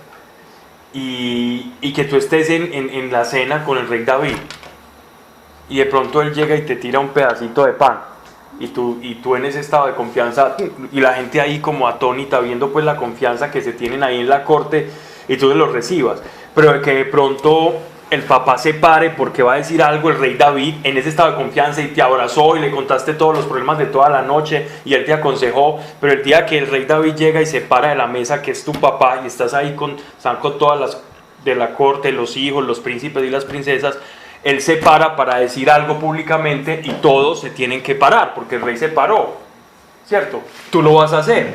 ¿Perdiste la confianza? No, sigue en la misma estado de confianza. ¿Perdiste la reverencia? No.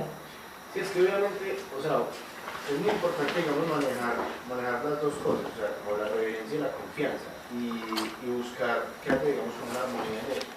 Obviamente, para uno lograr estar como en ese punto medio, tiene que establecer ciertos límites.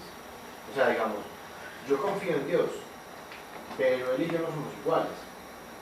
Yo soy inferior a Él. Entonces, lo que vos decís es como que así, yo soy un soldado del rey David. Y somos muy amigos, y hablamos, y nos reímos. Y nos contamos chistes y nos hacemos zancadilla.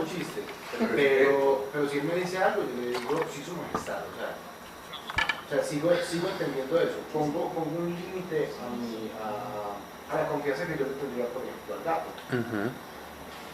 O sea, soy amigo, pero con respeto. Sí, o sea sí, hay confianza, pero sin dejar de olvidar lo que él es. Claro. El respeto que le tengo que tener a sea mi amigo. Claro, es que uno lo ve, por ejemplo, en el ejército. O sea, puede haber en un batallón, puede haber camaradería entre pues no sé, un sargento y sus subalternos, pues y sus soldados rasos. Puede haber camaradería, es más, pueden jugar hasta fútbol en algún momento, pero si entra una orden ellos tienen que obedecer. Hay una línea de mando. Era muy simple. Vamos a hallarlo otro punto. Santiago habló del punto militar, yo hablé del punto de un rey y su corte. Vamos a hablar del punto de Jesucristo y sus discípulos. Quien me ha visto a mí, ha visto al Padre, dice el Señor, ¿cierto? Entonces él ya estaba con ellos. ¿Qué hacían ellos? ¿Cómo era la relación de los discípulos con Jesucristo, de los apóstoles? Hasta le recostaban. De mucha confianza. Juan se le recostaba en un costado, se abrazaban, les lavó los pies. Eso ya no es de confianza, eso ya es de humillación. Eso ya es de servicio puro, decirles, yo vengo a morir por ustedes. Pero aún así, cuando Jesucristo hablaba, él dice, y los envió de dos en dos, y les dijo, y les llamó, y reprendió a Pedro. ¿Cierto? Entonces, la confianza no implica... Exactamente, no son dos cosas que van en direcciones contrarias. Ambas van hacia la misma dirección. Es más, entre más confianza, más respeto. Porque yo, ¿cómo voy a confiar más en alguien que sé quién es? Y si yo confío mucho en alguien es porque sé que es Rey de Reyes. Yo no puedo tener confianza tal con alguien que no conozca. Y si yo le voy conociendo, me voy dando cuenta de que él es rey y que él demanda cosas. ¿Qué pasa, Mari? Cambia la cajita, Mari, cambia la cajita. Pablo, como que tú Gracias. tienes confianza, Pablo, pero igual respeto. Sí. Sí. Pero es que yo creo que el tema de la reverencia y la confianza están en el corazón, porque si uno lo lleva a la parte física, que de pronto creo que es lo que de pronto Marilyn pues siente que está mal, porque a mí una vez me pasó, como estar acostada a hablar con Dios, tengo que estar arrodillada, tengo que hablar duro, pasito, y yo creo que no es esa parte física, no es esa de cómo parte. voy a hacerlo, sino en el corazón, cómo lo respetas, cómo Correcto. lo amas, cómo es, Correcto. pues creo que es como desde ahí, porque si es la parte física es... No, la parte física es muy diferente. La parte física no tiene nada que ver. ¿Qué hace impuro al hombre? Yo un día le hice una pregunta a Pablo, yo en pelota en el baño puedo orar y hablar con él. Hable, claro. No, Pablo, pero no, y yo lo entiendo, y yo creo que en mi corazón está muy claro. Hable con él, eso sí no ande de presuntuoso. Pues como eso de Dios y que Él es Dios y yo no soy nada, pues. Pero, digamos que con el nombre. No soy nada, no soy su hijo. Pues sí, pues, pero Pablo igual no, pues no. Soy absolutamente dedicada a Él. Pero, no, con lo del nombre, creo que no estaba haciéndolo bien. Pues porque es algo físico, pues que mi corazón... Lo que pasa es que, mira, en el mismo nombre en el que sale un demonio de una persona, ese mismo nombre lo usamos a la ligera. Entonces es tener más conciencia, pero es que de eso se trata, de siempre tener más conciencia de Dios. Mira, Abraham, que fue amigo de Dios, caminó con Dios y es el padre de la fe, no sabía lo que supo Moisés. Y Moisés no supo lo que nosotros ahora sabemos. Además es Mariana de Jesús, porque es de Jesús, Mariana.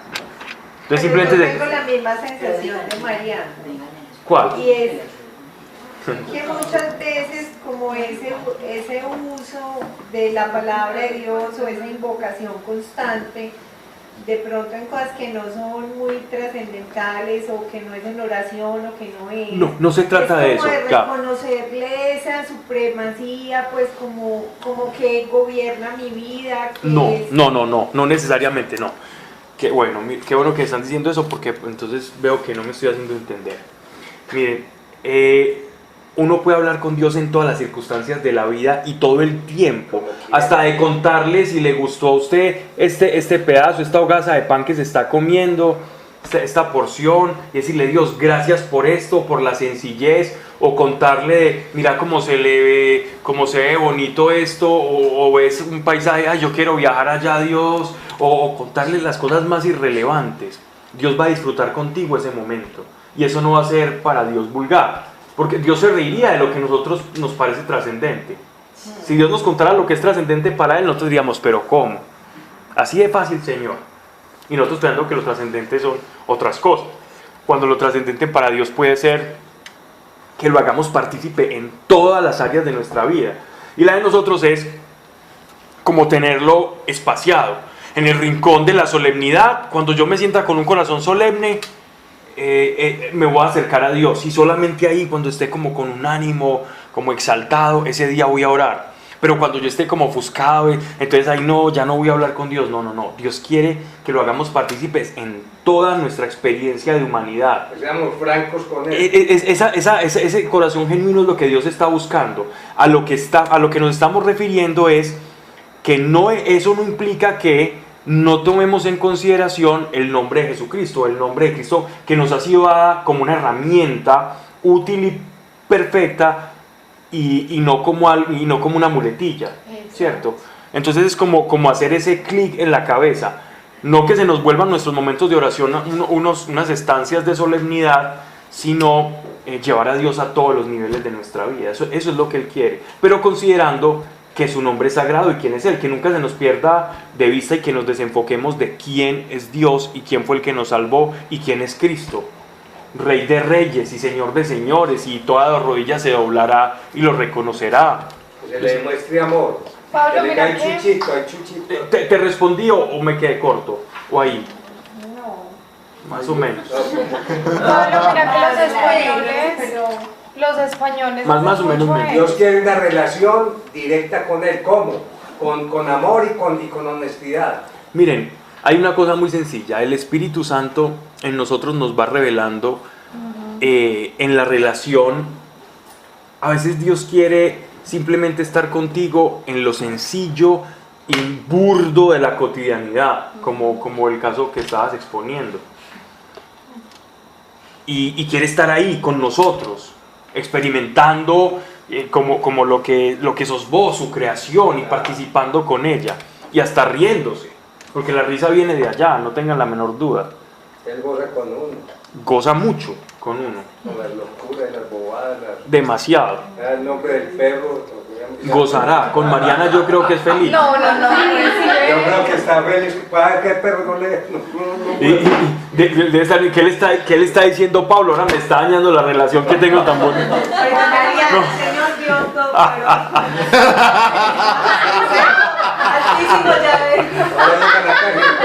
Eso es terrible, eso hacían los fariseos. Los fariseos se adornaban para eso.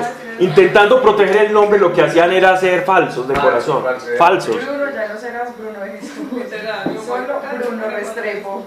Pero lo importante es que consideremos, no siempre es bueno saber quién es Dios, ¿cierto? ¿Quién fue el que nos salvó? El Espíritu Santo ya te hubiera...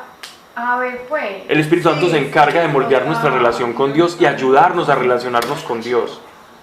Porque hay que ser franco y sencillo. En la vida primero nos enseñan a sumar que a relacionarnos con Dios.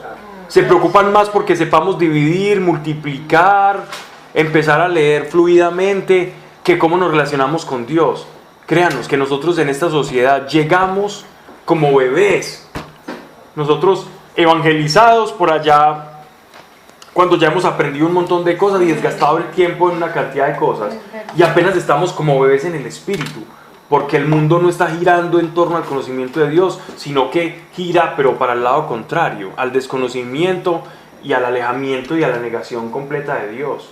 Entonces miren que nuestras discusiones a la fecha es cómo entender el nombre de Dios, porque todavía en nuestra relación con Dios estamos pensando, bueno Señor, ¿cuánto porcentaje de autoridad, cuántas cucharadas de autoridad versus cuántas de relajo?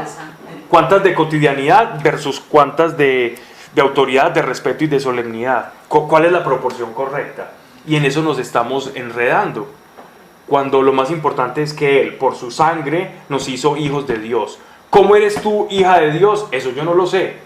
¿Cómo manejas tú el ser hija? Hay hijos diferentes, como empezamos la oración, como personas hay en el mundo. Hay unos más confianzudos, hay unos que se le tiran a los brazos y no los sueltan, hay otros que se creen más independientes y solo hablan con Dios en sus momentos de necesidad. Hay otros que están necesitados todo el tiempo y como Dios es infinito, pues bueno, Él no tiene problema. El hijo predilecto, hay de todo. El lamboncito. De todo. Hay el que quiere ganar puntos, hay el que quiere ganar puntos y se siente feliz porque los ha ganado. Pablo, yo creo que con el Nuevo Testamento, estamos en el Nuevo Testamento, porque estamos después de la gracia, sí señor. Entonces, no, esa ley del Viejo Testamento era como con mucha cosa, con mucha idolatría y con mucho respeto. Ahora sigue siendo el respeto pero con amistad, con más abierto. Veo con preocupación un poco, Luis, el rostro de Mariana y de... No, para mí el Espíritu Santo me va a enseñar. O sea, si yo no sabía que lo estaba haciendo mal, yo nunca había orado por eso. ¿Pero quién ha dicho aquí que se ha hecho mal? No, yo ya le voy a decir a que me muestre hasta qué punto lo puedo hacer y ya. No, ¿hasta qué punto? No hay un punto, Mariana. Bueno, no hay un punto. Tampoco hay una forma. Ese es el problema. Pablo, que le salga del corazón, que le salga del corazón con amor. Que me muestra. Mariana, ¿usted cómo maneja el novio? ¿Qué le dice al novio? ¿Cómo maneja el novio? Le dice hasta HP. Ese sí está muy ¿Cómo así? Pues si me tiene que enseñar. ¿Sabes qué? Estoy aprendiendo algo muy valioso acá.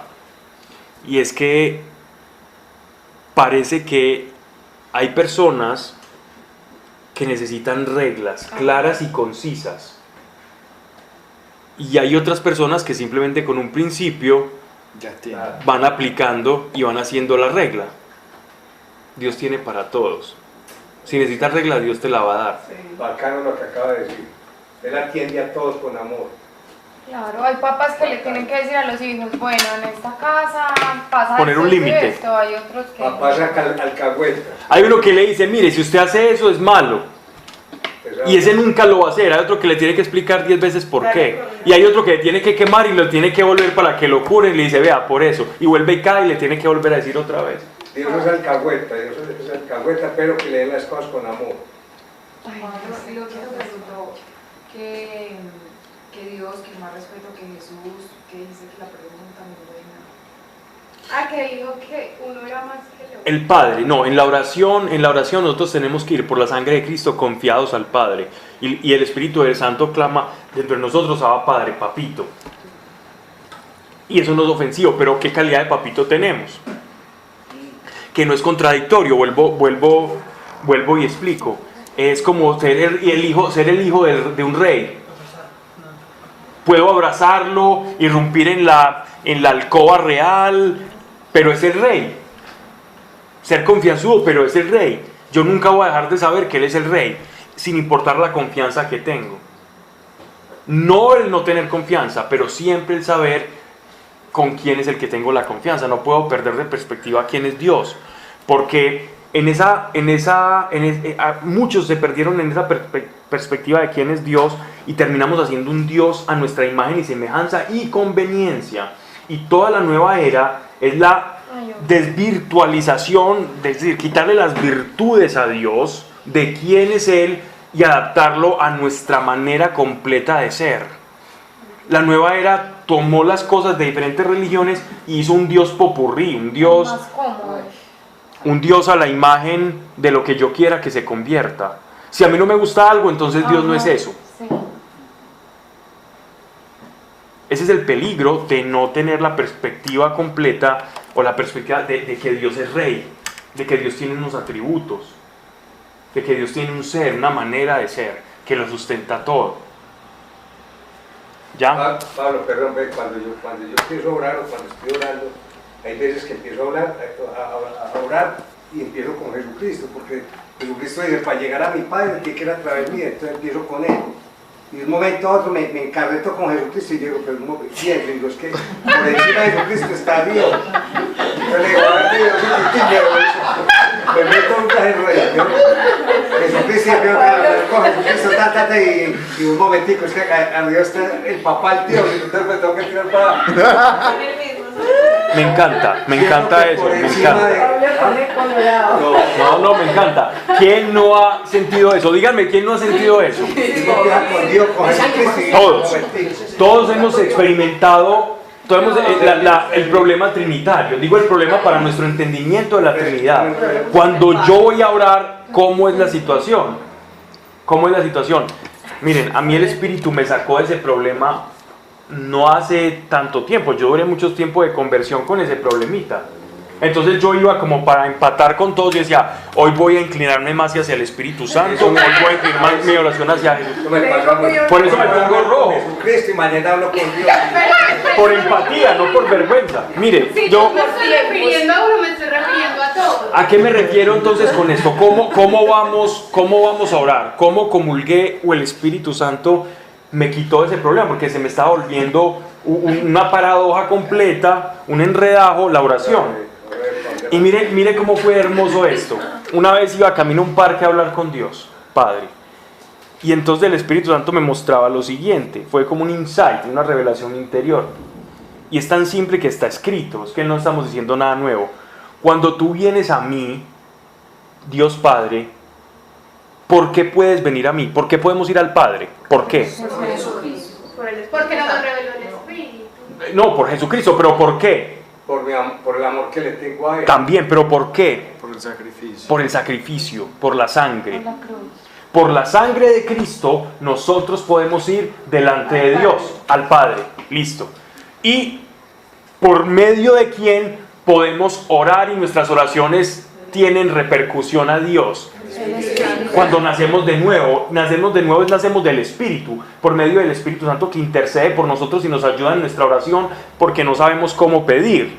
Entonces, cuando tú vas a orar, sin importar a quién tengas más en esos momentos en memoria, si al Espíritu Santo o al Jesucristo, al único que se le ora es al Padre, al único que se le ora es al Padre, al único. Pablo, perdón, yo... Esperen, vamos. En estos días vi en la Biblia y lo marqué en el cuadernito, lo traje, que dice Dios, creo que era San Juan, Dios y el Señor Jesucristo, y yo, Dios y el Señor Jesucristo, pero si Dios es el Señor, me enredé con eso, Dios y el Señor Jesucristo. Eso es Dios y a Jesucristo o Dios y el Señor Jesucristo, me enredé con eso, no. Esa es una despedida del apóstol que está bendiciendo al final de una de las cartas. Él está diciendo para señalar Dios y el Señor Jesucristo. ¿A los dos? Sí, claro. Y a veces dice, y el Espíritu Santo. Y la paz y la concordia en el Espíritu Santo sea con ustedes. ¿Cierto? Son formas de hacerlo. Entonces, uno siempre ora ¿a quién? Al Padre. ¿A quién se le ora? Al Padre. ¿Por intermedio de quién se le ora al Padre? De Jesucristo. ¿A través de quién? El Espíritu Santo. Pero Eso yo es todo. también le puedo orar a Jesucristo, porque también estoy agradecido con Jesucristo, porque sé que el buen Pero es maestro... que, ¿qué es orar? Hablar, Empecemos hablar. porque tú puedes hablar con quien quieras. Perfecto. ¿Cierto? Pero la oración de intimidad y conexión es con el Padre, porque es que nosotros nos aleamos de la casa del Padre. ¿Cierto? Jesucristo es la manifestación visible del Padre, donde Él murió por nosotros, es nuestro sacerdote perfecto. Él es el sacerdote, que siempre lo vamos a tener. Así que en todo acto, en toda oración que tú te dirijas hacia Dios, siempre va a haber una participación trinitaria. Siempre va a estar la participación de la sangre de Cristo y el Espíritu Santo. Así que, sin importar a quién tengan más en mente o en el corazón, siempre está la acción implícita del Espíritu y la sangre siempre explícita. Pablo por eso invoca al Espíritu Santo, habla con el Padre y termina en el nombre de Jesús. Uno siempre Correcto. termina en Y el puedo nombre. meter al ángel Miguel y a San Gabriel, las ayuditas. A ellos los manda él. Por no necesario. Eso es otro. La risa del gato. Pablo, Las no sabe que ayuditas. Nosotros los católicos le hablamos de San José, de San Antonio. Intercesores. Pero mire que el catecismo de la Iglesia Católica no dice que a los santos Él les ora, ojo, se les pide intercesión. Es muy diferente. ¿A quién? A los, dentro del catecismo católico se habla de la intercesión de los santos, de la Iglesia triunfante, no de la oración a los santos. Ojo, ni siquiera se le ora a María. La Iglesia Católica en el catecismo prohíbe eso. No se le ora a María. Se le pide intercesión por medio de María. Si no decirle virgencita, ellos de los problemas, no, yo no veo. Bueno, pero eso sería una manera de pedir intercesión, ¿cierto? Sí, sí. Sería una manera de pedir intercesión. Pero pedir intercesión no quita el conocimiento de que el que hace el milagro es Dios. Exactamente. Que eso es lo más importante.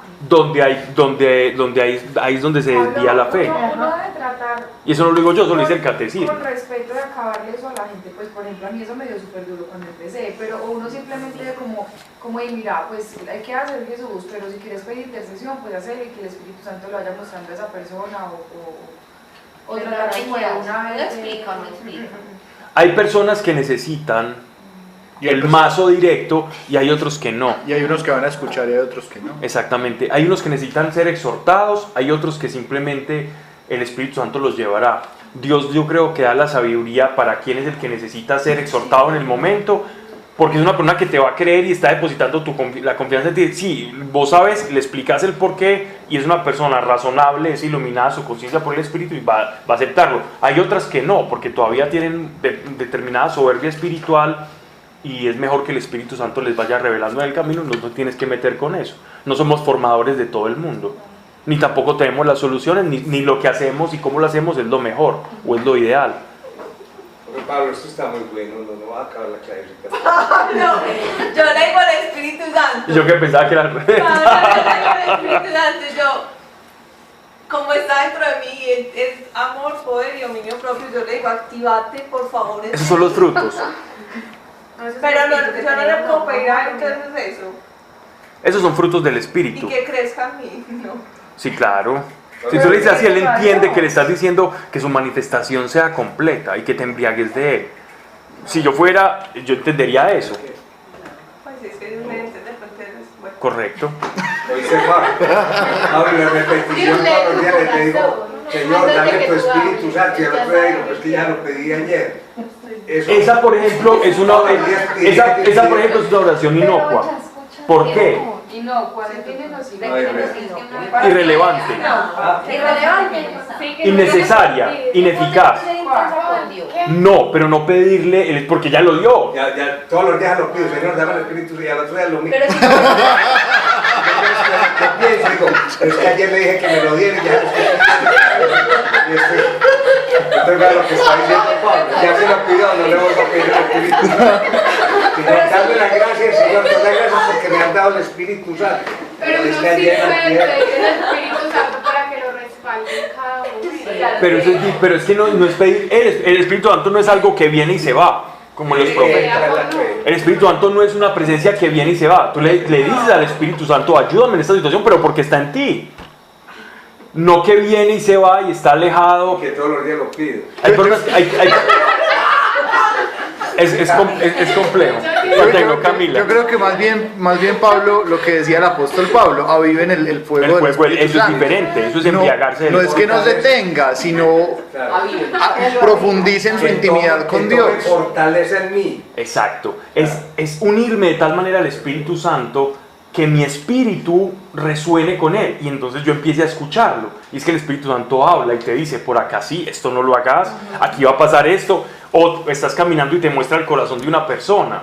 Y vos decís, oh, yo iba a hacer negocio con esta persona, pero ya no, porque te mostró su corazón. Esa es la intimidad con el Espíritu Santo. No es que tengas más o menos, es que estás más unido, más sintonizado a él. Entonces debemos pedirle sintonía al corazón, al Espíritu Santo, no más Espíritu Santo. Que se da a través de la relación. O he visto muchas veces que de manera inocente muchas personas dicen, qué rico que venga Espíritu Santo, Dios tráenos aquí Espíritu Santo, como si fuera un mandadero o una especie de energía. Hay que tener mucho cuidado con eso. Pidan Espíritu Santo. Pidan Espíritu Santo, ¿es qué? ¿Alimento emocional o qué? ¿De qué estamos hablando? ¿Cómo? Es diferente. La unción. Es diferente. Decir presencia del Espíritu Santo, ya estoy implicando una personalidad. Cuando yo pido Espíritu Santo es como pida apoyo, pida que... ¿Sí me hago entender? Lo estás como despersonificando. Exactamente, despersonalizando. Como que cada quien no va a llorar como que... El Espíritu Santo, con su pronombre, Él. Y en mayúscula. Miren que en todas las cartas, cuando los apóstoles hablan del Espíritu Santo, es Él en mayúscula. Él. Otra vez como una referencia a la deidad, a la divinidad y a la Trinidad. Claro. Pablo, pero entonces está mal cuando uno, por ejemplo, si ora por alguien, dice por favor que, pues, como que Espíritu Santo toca a esta persona. No, porque es le estoy diferente. hablando como si fuera una persona, estoy diciendo Espíritu Santo toca. Claro. O sea, depende de yo cómo le diga. No nos enfoquemos en las formas. Pero es la concepción que puedas tener de Él en tu corazón, porque si no lo ves como Dios, sino como cierto poder o cierta energía o cierta sensación o cierto movimiento, ahí es donde está el problema. De hecho, los testigos de Jehová, el Espíritu Santo le llaman la fuerza activa de Dios. Entonces hay que tener mucho cuidado, no cruzar esa línea de ver al Espíritu Santo como la fuerza activa. Claro, porque en el efecto trinitario o en la causalidad trinitaria es como si llevando al Padre e intentándolo encerrar en una cajita, que eso ya es simplemente para caricaturizar y hacernos entender. Es como si el Padre fuera la mente, nuestro Señor Jesucristo fuera el arquitecto, la gran mente, nuestro Señor Jesucristo llevara la obra, fuera como el administrador de la obra, que por su palabra las cosas fueran hechas. Ya tuvo el prototipo de la mente y él lo dice, ok, ya él mismo lo diseña y lo hace material. Y el que lleva a cabo la obra es el Espíritu Santo. Es como decir, es la mano de obra, es la acción que nosotros vemos de Dios. Pues Sí, literalmente. Es la fuerza, es el poder de Dios, es el que hace, es el hacer de Dios, es la ejecución de Dios. Por eso siempre que Jesucristo hacía un milagro era por medio del Espíritu Santo, pero Él lo tenía que verbalizar, hágase, y Él hablaba, y el Espíritu Santo inmediatamente respondía a la palabra de Dios, pero Él no hacía nada si primero no lo escuchaba del Padre. Ven la acción trinitaria en la vida de Cristo. Él dice, yo no hago nada si no lo escucho del Padre, de la mente, pero por su palabra, después de escucharla de la mente, el Espíritu Santo actuaba en las personas. Entonces siempre, en toda manifestación de Dios, hay una obra trina, hay una obra trinitaria. En la vida de Jesús se manifiesta la Trinidad por completo. Es una fuerza trina, siempre, todo el tiempo. Entonces estemos tranquilos cuando por medio de Cristo y de su sacrificio nosotros tenemos acceso al Padre, al que no teníamos acceso por el pecado original, y ahora por medio del Espíritu Santo también podemos llevar esa oración, o nuestra oración es llevada a cabo. Y nuestra oración es eficaz por el Espíritu Santo. Nuestra oración en el cielo tiene peso y tiene autoridad por el Espíritu Santo, en el nombre de Jesús.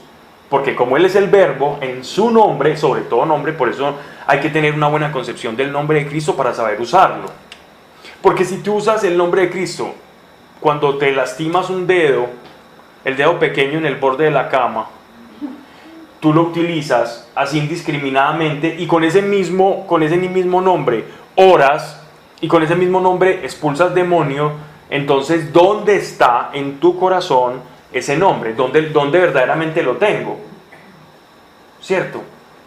Hombre, yo soy un hijo de Dios y puedo haber utilizado el nombre de Dios, de Jesucristo, de manera muy indiscriminada. Bueno, esto es momento en que yo empiece a preguntarme, voy a ver qué dice Dios sobre su nombre. Voy a estar más conforme al nombre que estoy usando y a darle el lugar que se merece en mi vocabulario y en mi corazón. Porque de la abundancia del corazón habla la boca. ¿Algo más? Pablo, pero esto ahí para terminar. A ver si quedó claro. Para terminar, ella ya pone el sello acá. No, o sea, Muy bien. decíamos, no es llamar Espíritu Santo así, sino el Espíritu Santo. Cuando yo estoy orando, yo ya tengo el Espíritu Santo. Pero entonces cuando estoy orando se puede decir como Dios vio presencia del Espíritu Santo o ya viene ahí. Sí puedes hacerlo, claro. Tú le puedes decir, Espíritu Santo, quiero y esté conmigo en esta oración y venga y esté y hable con él y diga, quiero sentir tu unción. Pero si no lo hago también está. Si no lo haces también está. Pero no es Pero si pedir los... presencia porque ya está, sino pedir como que se manifieste. Exacto, claro, que tú lo puedas sentir y estás en toda la confianza del mundo para hacerlo. Oíste, Pablo, sabes que yo te conté hace días a mí. Muchas veces cuando estoy hablando con Dios y con el Espíritu, yo siento un frío, una cosa aquí más, y las ventanas cerradas y yo veo una cosa más rara. Eso es. Eso es Bienaventurado. pero o sea, cada rato siento eso. Es verdad. ¿Hay de dónde? Si esto está cerrado y siento como el dientecito. Si hay algo que tiene el Espíritu Santo que es precioso, el Espíritu Santo es ¿cómo explicarlo? Sensible. Es demasiado sensible, por eso a las mujeres se les da muy fácil el sintonizar al Espíritu Santo, a veces más fácil que a nosotros, porque el Espíritu Santo es tan perfecto y tan detallista en todo que está pendiente de todo, lo que tú piensas, lo que tú haces, cómo lo dices, en ayudar, porque Él es el ayudador. El ayudador, el que da consuelo, el paráclito, el defensor, es el que nos defiende. Entonces está como en pro de nosotros, a favor, es una ayuda, es un plus, es una cosa impresionante la acción del Espíritu Santo sobre nosotros.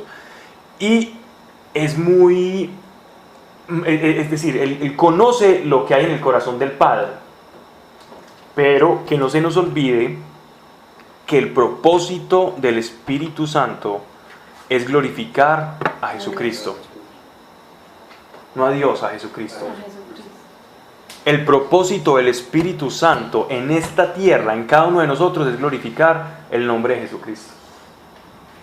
Pablo, así como uno puede entristecer al Espíritu Santo, también lo puede contentar. Claro. Entonces, cuando uno le está dando gloria a Jesús, el Espíritu está contento. Está feliz en ti, y mayor manifestación del Espíritu Santo hay. Porque por eso el Espíritu Santo dice, embriáguense del Espíritu. Cuando el apóstol Pablo dice embriáguense, ¿saben por qué él lo dice? ¿Qué es embriagarse naturalmente? En la naturaleza es emborracharse, es llenarse, es casi que perderse en. Alegrarse.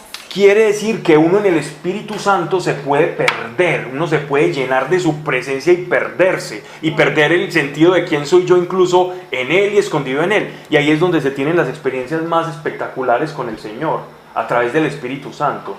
Uno se puede embriagar y llenar del Espíritu Santo. Pablo, tengo una preguntita. Cuando uno peca, cuando yo me enojo, cuando yo digo las mentiritas piadosas, cuando en ese momento el Espíritu Santo no está conmigo. Sí está contigo. Se entristece. Sí está contigo. Y yo la mantengo muy triste. Sí está. ¿Y sabes hasta dónde va a estar contigo? Y conmigo, hasta el final de los tiempos. Pero no se va. No. Así uno Se contrista, se entristece. Es que no le gusta. Incluso es somos más un duro. templo. Es más duro porque cuando vos pecas, después sentís una cosa por dentro, es como y uno dice, pues cuando uno no tiene el Espíritu Santo, vos no sentís nada y lo cauterizás. En cambio el Espíritu Santo es el que te revuelca el otro día y te dice, te quebranta y empezás a hablar con el Señor y a pedir perdón. Señor, perdóname porque le embarré. El Espíritu Santo siempre está calibrándonos. Él está calibrándonos siempre frente al pecado y como Él es santo, por eso es que es el Espíritu Santo en mayúscula. Quiere decir, a dónde nosotros somos un templo y el Espíritu Santo es el que habita en ese templo. Si habita el Espíritu Santo, habita el Señor Jesucristo y habita el Padre. La cohabitación trinitaria dentro de cada uno de nosotros. Pero entonces, ¿a dónde estamos llevando ese templo? ¿Qué estamos viendo con ese templo? ¿Qué estamos escuchando? ¿Qué estamos haciendo con el templo? Eso ahí es donde el Espíritu Santo está, siempre ayudándonos. ¿Algo más? Yo creo que sí, padre, sí, está muy bueno. Mira, Pablo, te quiero cargar. No, está no. dormido, ya lo encuentro dormido. No creas. Hoy no los encuentro. Bueno. Padre, te damos gracias, Señor.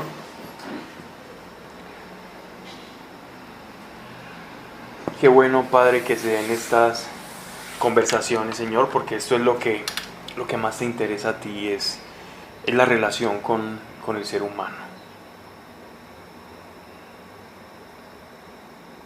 Padre, ayúdenos a romper paradigmas, esquemas y a no tener una mente limitada para acercarnos a ti. Y que se rompan, desvanezcan, destruyan, caigan capas de ignorancia